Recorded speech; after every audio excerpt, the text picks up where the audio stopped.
We are in a massive realignment and adjustment period as a society because of AI, and it is moving so fast. I saw a post that said he fired his entire copywriting team and like $650,000 of salaries and fired his whole team. It's not like it's either AI or it's humans. It's an integration. That's where we're at. That is the future. So instead of this black or white, like, let's replace people with it, it is how are we integrating people with AI to ultimately create more output. The people who have challenged themselves to integrate with AI are 10 times more valuable to me than the people who haven't. Embodied CEOs don't chase trends. They pave the way. They lead from within, moved by purpose, unshaken by noise. When you are the source, you do not need permission. Hello, everybody. Welcome back to the podcast. I hope you guys are having a great start to your week. I'm having a great start because we have furniture coming in here and got built this weekend. I'm going to be adding a bookshelf here, but it's just such a process, getting everything, buying it, building it, getting in the space. But before recording this, I have all these boxes from different live events and like swag that you just accumulate and like supplies and stuff, and it was in all these boxes in here and it was really bothering me. The vibe was not how I want it. So I just got to go through all those, unpack them in a cabinet I got, and it's looking really good in here. I think that I'm going to be, maybe in the near future, opening up some opportunities to actually do in-person VIP days with me here, because I have this vision and this dream of either you fly in, you and your team, or maybe you live, close enough to Austin or in Austin, and we like sit down and audit everything and then actually make changes and implement and maybe even record videos and create some content and like have my team a part of it, where we audit your website, any of your ads you're running, your social, your messaging, your offer, your entire strategy. We create kind of the next 6-month marketing plan for you, and like in a single day have all that ready and even implement some of it, record some ad videos, record some content, work on your messaging, all in a day together here. That's my vision. So I'll probably be opening up a few spots for that in the near future because I'm ready for it. And I think there's just like so much power in that, so much power in a focus day like that to get just you out of the day-to-day and just get months of work done in a day. So that's my vision. All right, today I wanted to do kind of a brain dump, not a brain dump, but there's a couple topics I want to talk about, and they weren't like an episode all on their own. The first one I wanted to address is I saw last week that Russell Brunson, so if you know him, most do, but he's founder of ClickFunnels, big internet marketer, definitely one of the originals when it comes to like the weekly webinar and webinars. And I was in Russell's mastermind maybe 8 years ago. And I would say, if I'm being transparent, I don't align with a lot of the ClickFunnels crowd. And even then in the mastermind, it was great and great people, but I think there was kind of like a split that happened. And you have the marketers who love marketing, and then you have the marketers who also care about delivering a quality product and like heart-centered and real relationships. So anyways, that's not what this is about, but I saw that he did a post that said he fired his entire copywriting team, like $650,000 of salaries, and fired his whole team. And then I saw some responses to it. Of course, it triggered some people. And I wanted to talk about it because I have some thoughts that aren't like on the black or white side. And also, I think at the end of the day, it was a post to get attention. Like, I think that was the purpose behind it, and it worked. But I saw some follow-up responses that were like, if you are willing to fire your entire copywriting team, then that tells me that you would see me as a customer as just a number, and so therefore I wouldn't want to work with your company, and da-da-da. And I don't personally feel that way. Like, I think that there's this almost like morality thing with AI, which I understand, of like, I want to make sure people still have a job. And so therefore I'm going to support companies who are still offering a job. Here's my probably unpopular opinion with some people. I don't think that it is anyone's moral obligation to protect people from keeping their job. Like, I have a friend who I love, and he was like, I will never ride in one of those Waymos, which are the driverless cars, because I want to make sure that the people driving for Uber still get paid. Okay, here's my unpopular opinion. Society is going to change. Society is going to evolve. Technology is going to evolve. It is each person's individual responsibility to maintain a valuable source and contributing source of society. It's not other people's job to make sure we protect those people. Now, is AI going to cause a lot of problems with a lot of jobs? Yes, I do think that. And I think that the answer to that, though, is not let's keep paying companies who don't innovate and don't, we're going to be forced as business owners to become extremely efficient and operate with very slim teams. Like, I think in Russell's post, he put like, we're competing with, he might have put billion-dollar companies that have just a few employees. And I don't know if that's actually true. But that piece of it is a valid point. Now, firing your entire copywriting team is stupid. Like, there is no way that AI is going to be able to fully replace copywriters. I don't think ever. Now, if you are a copywriter or you are someone in any role right now, or you're looking at your employees and you're leading them through this, the most valuable people are the ones who have not said, I'm better than AI, and so therefore it will never replace me, but I've learned how to work with AI. So I can tell you from my perspective as somebody who hires, if I hire a copywriting role, if I hire a funnel tech role, if I hire anybody, and they come to me and they say, I know how to use Claude to make myself more efficient to do this job. I know how to build funnels using Claude code, and I can build 3 times the amount of funnels, keeping the quality in the same time someone could do it at one time. You are instantly 10 times more valuable than other people, like instantly. So to me, it is not about, let's not support companies who are making decisions to replace people with AI. I think it's not about replacement. It's not a black and white, like it's either AI or it's humans. It's an integration. That's where we're at, is AI is having to integrate with humans, and companies are having to integrate AI with their team. When I look at my company right now, I don't look at it and say, how can I replace my current employees at all? And that is an honest statement. I look at it and say, how can we take what we're doing right now with our existing team and create more output using AI? But we still need the humans. And if you look at copywriting specifically, like there's no way that 100% AI written copy is going to be very good. I mean, maybe one day, maybe, but you're still gonna need a human to feed it the messaging and the depth and the emotion and the ideas, and then review it. So AI should be able to get copy, like if you feed it enough, let's say 70, 80% of the way there. You still need a human. Now, I would bet that Russell's doing that. Like, I think he said fired my whole team and it was to get attention. Because who's feeding the AI? Him, like things aren't going well if that is the case. So the response that I saw was like how this was inhumane or whatever by some people. And then you got the flip side who probably feel the pressure of like, oh, do I need to do that? Do I need to have no copywriters, or do I, whatever role? It's like, I see this with ads too.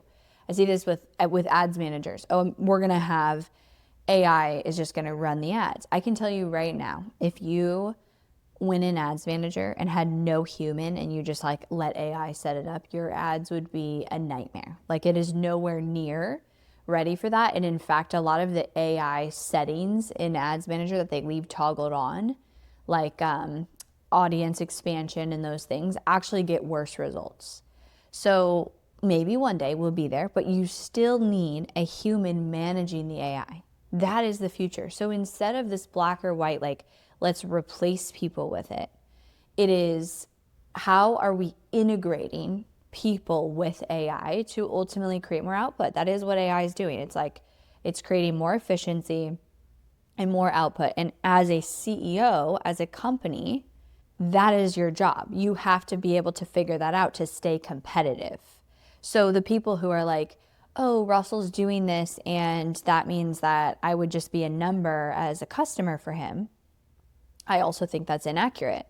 I think probably, again, he made that statement for attention, and to make like a bold statement that got attention. But I think that the reason that you go against that is not by saying, oh, that's, poor leadership.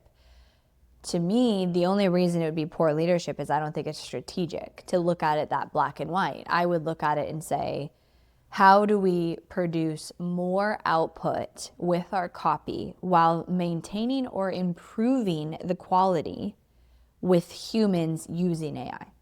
That's it. So when you're looking at your business right now, and I have talked about AI on here, but I wanted to address this because I think people are, again, seeing it as this black and white, like, replacement. And to me, it's an integration.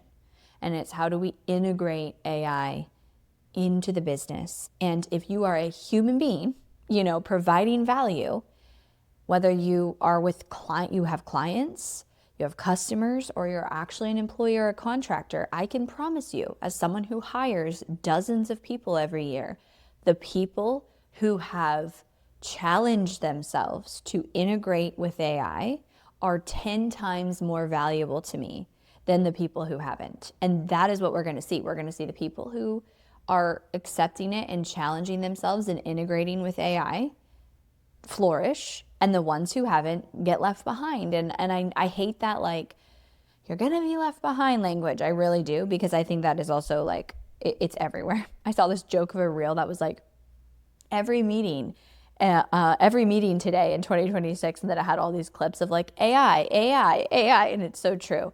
But it is true, because that is where we're at. We are in a massive realignment and adjustment period as a society because of AI, and it is moving so fast. And a lot of like big players talk about the universal income, and are we going to have this like base income where everybody gets that, and AI does all the work, and then you don't have to work, but if you want to make more, then you can use AI to make more. I could see that play out. I don't know how exactly it's going to play out. But the entrepreneurs aren't going to sit there and accept a universal base income. I'm definitely not, right? So how do I still provide value using AI? I also was talking to a friend this weekend who has some really big connections, and he asked like a big guy in the AI space, like, who's going to come out on top on this? And he said, the answer was, they're going to make AI and the use of it so expensive, like, the tokens and actually using it, they're going to make it so expensive so only people with resources are going to actually be able to use it. So AKA companies and entrepreneurs, right? Which I could see that playing out. Regardless, this is not about like what's happening with AI. I think you should see it as an integration, but I want to talk about this because I also see that it is insanely distracting right now. It is like the biggest shiny object syndrome that I see. And like, there's validity to it because we do need to embrace it. We can't ignore it. And we can't just be like, we'll be fine without it. Like I feel the pressure of integrating with AI, and I feel behind. I constantly do feel behind because here's the reality. It's like you have this company to run that has day-to-day operations happening, that it takes an investment of time and energy and resources to implement AI to maybe save time down the line. And it's moving at such a fast pace that you don't know if you invest this, is that really where you're going to save the time?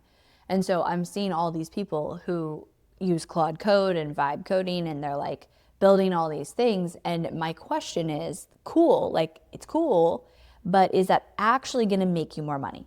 I think it was Dan Martell put on his Instagram story a couple weeks ago, and he's like, the only people winning are Chat GPT and Claude Code with all the usage of AI. Like, you guys are using it like crazy, which is cool, but what are you actually building? And is it going to really move the needle? And I think that we're in a space where we're in a time where discernment around this, discernment around focus, discernment around attention and noise is so important, because it is so easy to get caught up in this. And I find myself there. Like, I find myself feeling like behind and I need to implement this. And so here's what I've been thinking about, and here's what I've been focusing on. Is number one, if it's an area that I feel like is going to change a lot in the next several months, I'm waiting to implement that piece of AI. And so I'm asking myself, where either can we solve a big problem that we have in terms of efficiency? Like, let's say it's a role and this is taking half their time. And if we could automate this, or we could build an agent, or we could do something that would save, half of somebody's time, that's a huge amount per year. We could put focus into that. Or is it going to make us money? Is it adding something in the business that's going to help us with lead generation? It's going to help us with sales. It's going to help us with visibility. It's something that we can do around that. So everything that I consider implementing, I think about, number one, is it an addition to what we're doing that is going to make us more money, that is going to grow the business?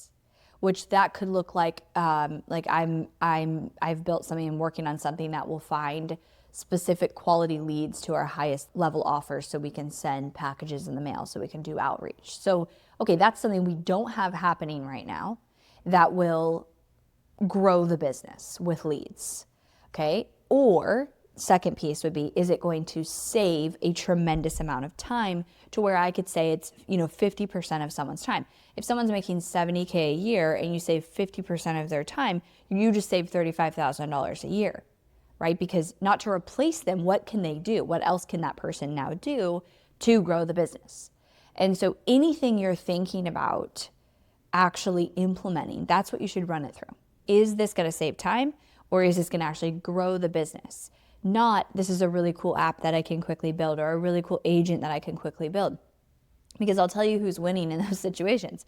The tokens that you have to buy, from Claude, or the usage of chat, or the companies that have built themselves right now off of selling you how to use AI, which is fine. It's going to be a bubble. We're going to have all these people that are teaching AI, teaching how to use it, and then it's going to be a bubble, and those companies won't really exist in several years, or maybe the leading ones will continue to. But you have to, as an entrepreneur, not get caught up in chasing everything that you think is an opportunity, because there's no shortage of opportunities. That's the thing. And that is also the thing in a time of massive readjustment, which is what we're experiencing right now, where there's a big readjustment period of how we spend our time, how we allocate resources, how we set up our systems, how we just function because of AI.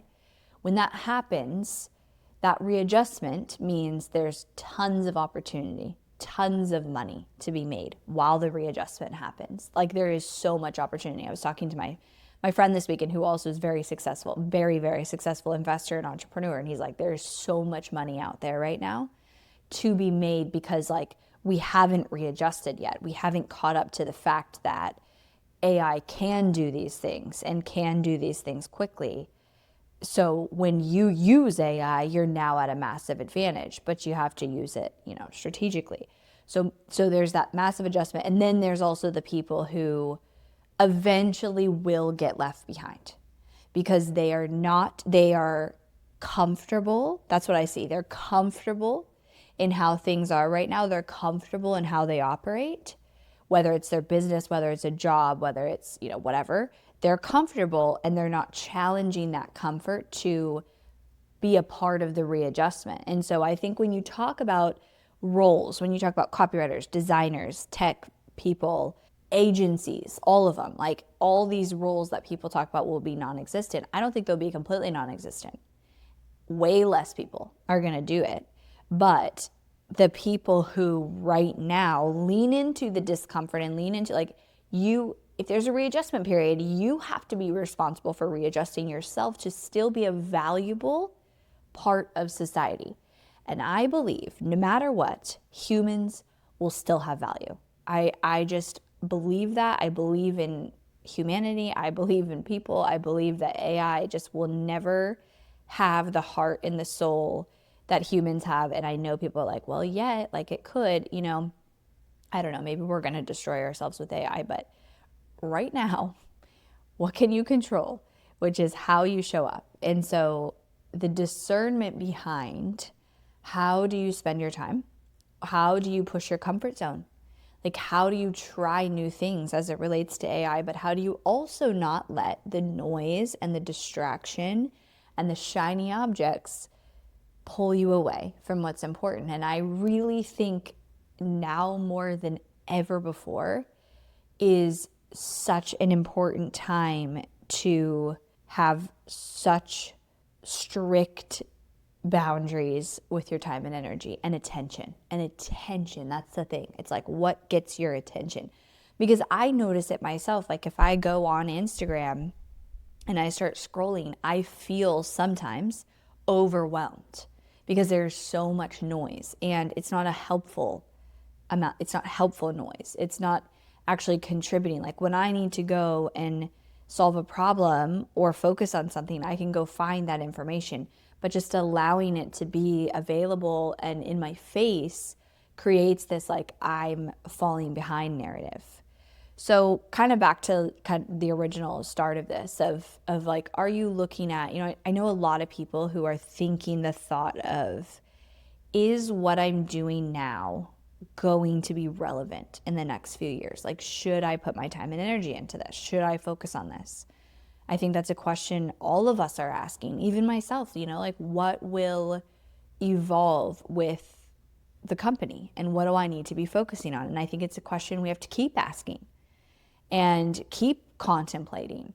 But what I know is focusing on your unique strengths, what you bring. Like I know that our company brings a very unique way of looking at marketing. One thing that we're very good at is taking somebody's authentic magic and amplifying that into marketing so that they stand out, so that they capture attention, so that they build a brand, become a category of one, all those things.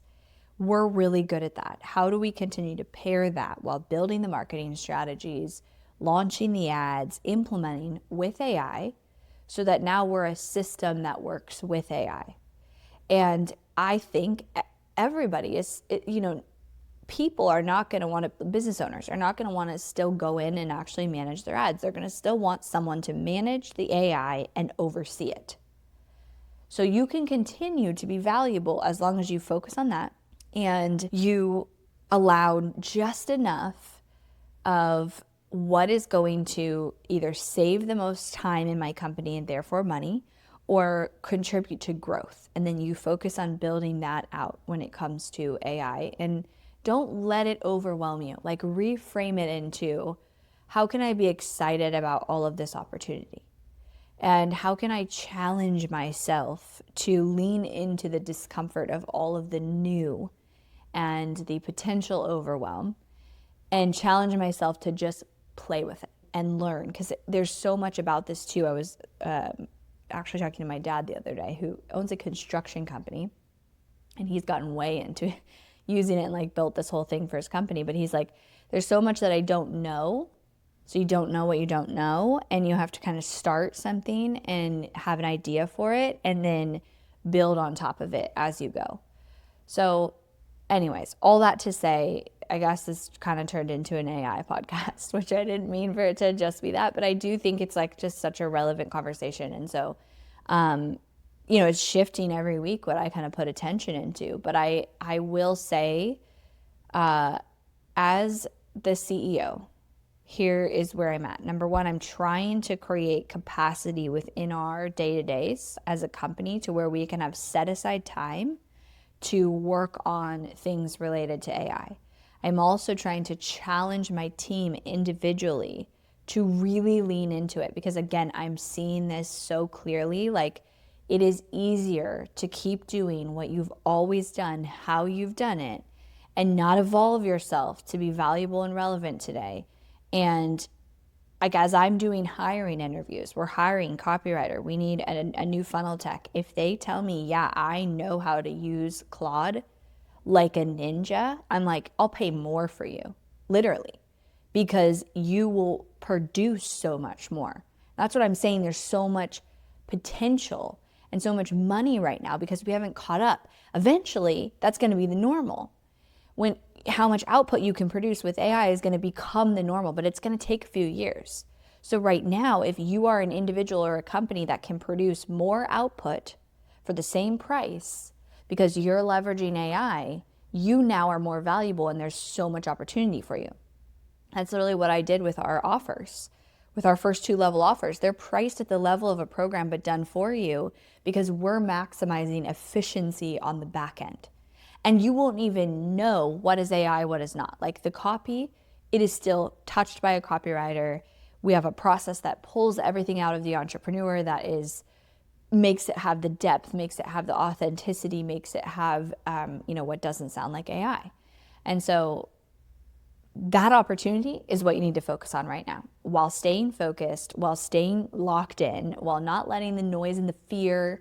And then, back to kind of my original thing of this like moral obligation. I just don't agree with it. Like when we invented, factories that had, machines start doing things that people used to do, you don't say, I'm going to keep paying the companies that are paying the people to do what machines could do. Like that's not, we live in a society of evolution and technology is going to evolve. And so whether you like it or not, like I am with you on like, let's go backwards in tech. It's ruining a lot of things and making us not present and all these things, but it is reality. And so you don't have to get on this moral high horse of like, I'm only going to support businesses who don't do this.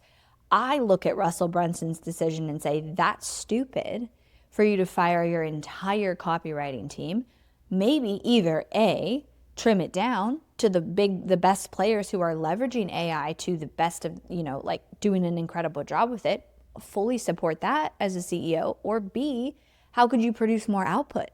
Could you put more content out there? Could you expand to different channels? Like, how could you grow your business? That's how I look at it as a CEO, and that's how I would look at his decision to fire an entire department and replace it with AI.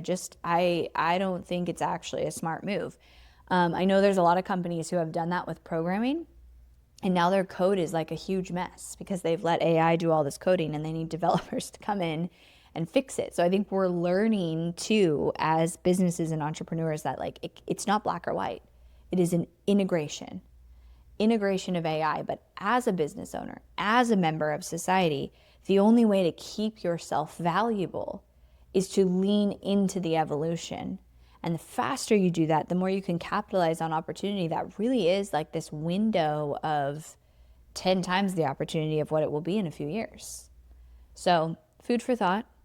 Again, a big thing is discernment of your attention and your time and what you choose to focus on. And when you go to build something in your company with AI or build out a process, is it going to save massive time, therefore money, or is it going to grow your business? And there's lots of opportunity for growing the business easier that didn't exist before.